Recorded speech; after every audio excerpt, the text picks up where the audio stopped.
इस रात जब हॉस्टल की हर रोशनी बुझ चुकी थी और खामोशी दीवारों से टकराकर वापस आ रही थी, अरमान के सामने वो खड़े थे।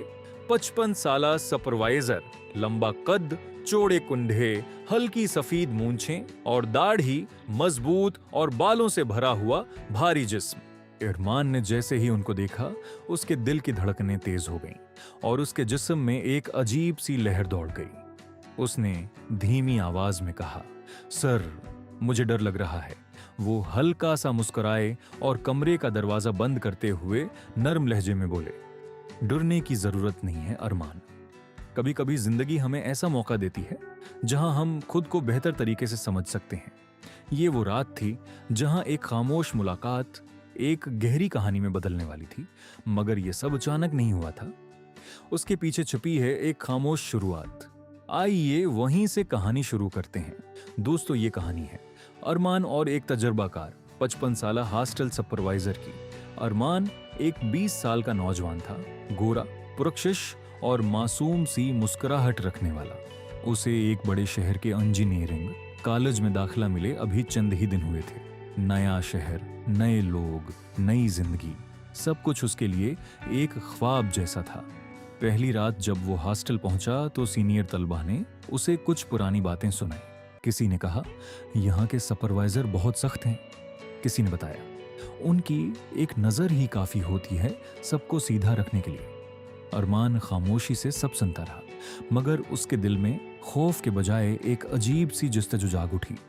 उसे हमेशा से ऐसे लोग पसंद थे जो बज़ाहिर सख्त मगर अंदर से मजबूत और समझदार हों।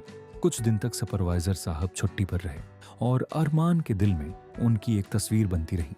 एक बावकार शख्सियत, मजबूत कुंधे, संजीदा चेहरा और आंखों में नज्म और ज़ब्त की चमक।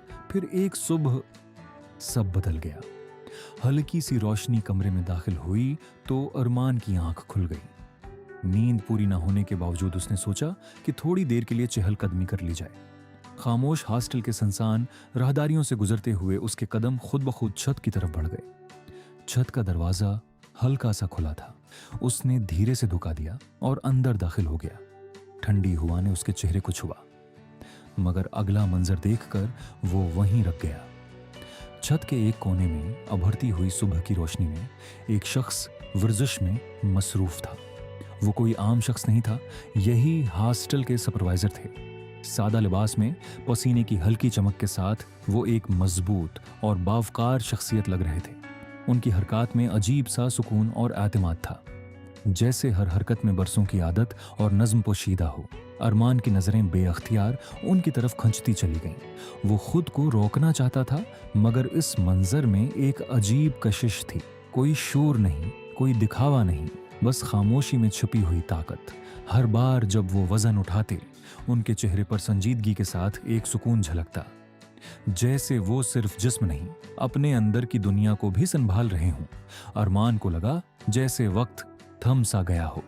उसी लम्हे सुपरवाइजर साहब ने अचानक सर उठाया और उनकी नजरें सीधा अरमान से जा मिली। अरमान चौंक गया, जैसे किसी ने उसे रंगे हाथों पकड़ लिया हो। वो कुछ कहने से पहले ही घबरा गया। तुम यहाँ क्या कर रहे हो? उनकी आवाज गहरी मगर काबू में थी। सर, मैं बस सुबह की सैर के लिए आया था, अरमान हिकलाते हुए बोला। सुपरवाइजर साहब उसके करीब आए और हल्की सी मुस्कुराहट के साथ बोले, छत पर आना मना है, ये तो मालूम होगा। जी सर, माफ कर दें। अरमान ने नजरें झुका लीं। चंद लम्हों की खामोशी के बाद उन्होंने कहा, अरमान, यही नाम है ना तुम्हारा? अरमान हैरान रह गया। जी सर। आपको कैसे पता? वो हल्का सा मुस्कुराए। ये मेरा काम है, यहाँ रहने वालों को पहचानना। इस लम्हे में कुछ था, न मुकम्मल सख्ती न मुकम्मल नरमी, बस एक ऐसा एहसास जो अरमान के दिल में एक नई कहानी का आगाज बन गया। अगर आपको ये कहानी पसंद आई तो ऐसी मजीद खूबसूरत और जज्बाती कहानियों के लिए हमारे यूट्यूब चैनल स्टोरी नेटवर्क को जरूर फॉलो करें।